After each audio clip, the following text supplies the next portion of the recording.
German அரசாங்கம் தற்போதைய குடிமக்களின் வருமான அமைப்பில் சீர்திருத்தம் செய்ய திட்டமிட்டுள்ள போதிலும் பல சமூக நல குழுக்கள் இதற்கு எதிராக உள்ளன.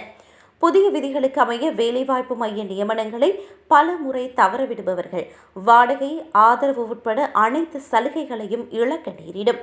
ஏற்கனவே குறைந்த விலையில் வீடுகள் கிடைப்பது கடினமாக உள்ள நிலையில் இது குடும்பங்களை வீடற்ற நிலைக்கு தள்ளும் என விமர்சகர்கள் கூறுகின்றனர். இந்நிலையில் சில நலன்புரி அமைப்புகள் சேர்ந்து அரசாங்கத்திற்கு கடிதம் ஒன்றை எழுதியுள்ளன. மனித கண்ணியத்தை காப்பாற்ற வீடு மிகவும் அவசியம் என்பதால் வாடகை கொடுப்பனவுகளை குறைப்பது மிகவும் ஆபத்தானது என அவர்கள் எச்சரிக்கின்றனர். நிலைமை இவ்வாறு சென்றால் குழந்தைகள், ஊனமுற்றோர் மற்றும் பராமரிப்பாளர்களை கொண்ட குடும்பங்கள் மிகவும் பாதிக்கப்படுவார்கள் எனவும் அவர்கள் தெரிவிக்கின்றனர். அத்துடன் வேலை மையங்கள் கொடுப்பனவுகளை நிறுத்தினால் வாடகை சரியான நேரத்தில் செலுத்தப்படும் என வீட்டு உரிமையாளர்களை நம்ப மாட்டார்கள் என அவர்கள் கூறுகின்றனர். இது குடிமக்களின் வருமானம் பெறுபவர்கள் வாடகைக்கு வீடுகளை கண்டுபிடிப்பதை மிகவும் கடினமாக்கும்.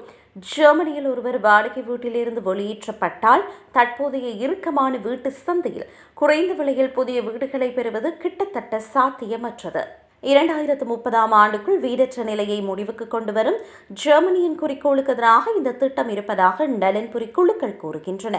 சீர்திருத்தத்தை மறுபரிசீலனை செய்யவும் மனித கண்ணியம் மற்றும் அடிப்படை வாழ்க்கை தேவைகளுக்கான அரசியலமைப்பு உரிமையை பாதுகாக்கவும் நடவடிக்கை எடுக்குமாறு அவர்கள் அரசாங்கத்தை கோருகின்றனர்.